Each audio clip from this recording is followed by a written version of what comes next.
My name is April. Standing at the edge of the conference stage, the applause washes over me like a warm wave. I've just finished speaking at the South by Southwest Small Business Track panel, and the validation I feel is overwhelming. But as I step down and look around, I spot two familiar figures near the exit. My parents. They look smaller, more vulnerable than I remember. Dad's shoulders are slumped, and Mom's hair has lost its former severity. It all started a few months ago when I decided to take a stand against my family's constant intrusion. I'd been living in my condo for 8 years, paying the mortgage with my hard-earned money. I'd given up my dream of a master's program in New York to support my family when my dad faced financial troubles. One Saturday morning, the digital beep of my smart lock jolted me awake. What the hell? She changed the code. I heard my younger brother, Leo, yell. He and my mother, Victoria, had always walked in whenever they pleased, but the night before, I'd finally deleted their access codes. It was a small act of rebellion, but it set off a storm. The pounding on the door began. April, open this door. This is your brother's house, Victoria's shrill voice commanded. Leo added, open up or I'm breaking it down. My hands shook as I reached for my phone and started recording. I knew I needed evidence. When I opened the door a crack, holding my phone up, Victoria stood there in her perfectly pressed suit, clutching a leather folder. My father, Henry, hovered by the elevator, avoiding my gaze.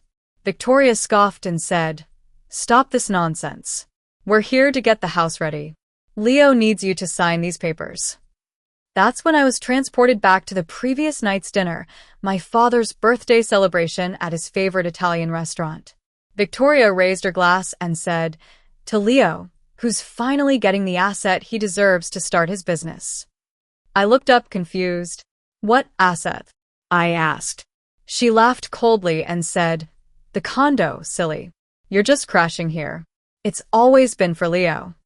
Everyone at the table laughed, and I felt the blood drain from my face. I firmly said, no. Leo's face contorted, and I felt a new sense of strength. I closed the door, grabbed the stack of papers I'd found after realizing their plan, the deed, 8 years of mortgage statements, all in my name. When I showed them to my family through the door, their shock was palpable. After I slammed the door shut, the screaming started. But for the first time in a long time, I felt like I was standing my ground in my own home. Later that morning, I got an email from the bank confirming an HELOC application I never made. I realized they'd not only claimed the condo for Leo, but had also used my personal information to apply for a loan. It was identity theft, a crime. I reported the fraud to the bank. The bank representative, Sarah, was sympathetic and canceled the application and appraisal, and even offered to freeze my credit report. But I knew this was just the beginning. Over the next few days, the attacks continued. Leo posted a scathing Facebook post about me, and fake one-star reviews started appearing on my interior design business pages.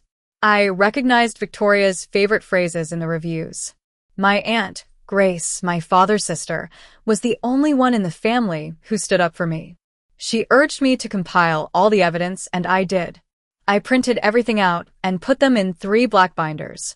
When my father sent me a text demanding a family meeting at his house, I knew it was Victoria's doing. I drove to the office supply store to get the binders printed and then headed to my parents' house. When I walked in, they were sitting around the dining room table like a tribunal. Victoria said I was late, but I was actually early. Henry told me to sign the papers to fix the problem, but I placed a binder in front of each of them. Victoria flipped hers open and saw the HELOC email. Her face turned red and then white. Leo opened his cautiously and paled when he saw his Facebook post and the fake reviews. Henry was the only one who read through everything carefully. When he realized Victoria had used my social security number, the room went silent. Victoria burst into angry tears, saying, he's your son. We're going to lose everything. But I told them the truth. I'd lost my dreams, my savings, and 8 years of my life believing in family. I warned them that if they continued to harass me, I'd file a police report. I left the binders on the table and walked out. For the first time in 8 years, the tightness in my chest began to ease. But the battle wasn't over. Over the next 3 months, the fake reviews took a toll on my business. I lost clients, including my biggest one, Martin. My business's Google rating dropped from 4.9 stars to 1.5. It felt like a hollow victory even though Leo's business, which was dependent on that fraudulent loan, had failed.